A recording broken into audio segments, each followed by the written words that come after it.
CAA Pinarayi page 8 നോക്കൂ എന്ന് Satheesan.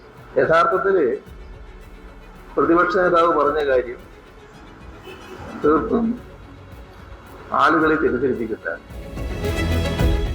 Article 15 ഉൾപ്പെടെയുള്ള ഫണ്ടമെന്റൽ റൈറ്റ്സിലെ പ്രധാനപ്പെട്ട പോയിന്റ്സ് വയലേറ്റ് ചെയ്തുകൊണ്ട് ഉണ്ടാക്കിയിരിക്കുന്ന എല്ലാ നിയമങ്ങളും റദ്ദാക്കുമെന്നാണ് പറഞ്ഞിരിക്കുന്നത്.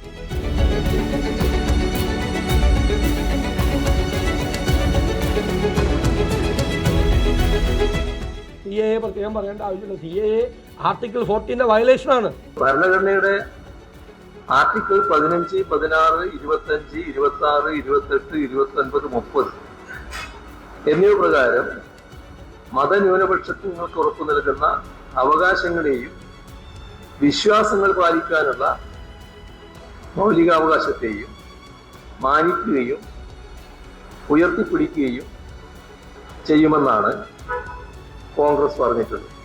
ഈ പാരഗ്രാഫ് കൊണ്ട് പൗരത്വ നിയമ ഭേദഗതി ഉയർത്തുന്ന പ്രശ്നങ്ങളെ കോൺഗ്രസ് അഭിസംബോധന ചെയ്തു എന്ന് പറയാനാവും.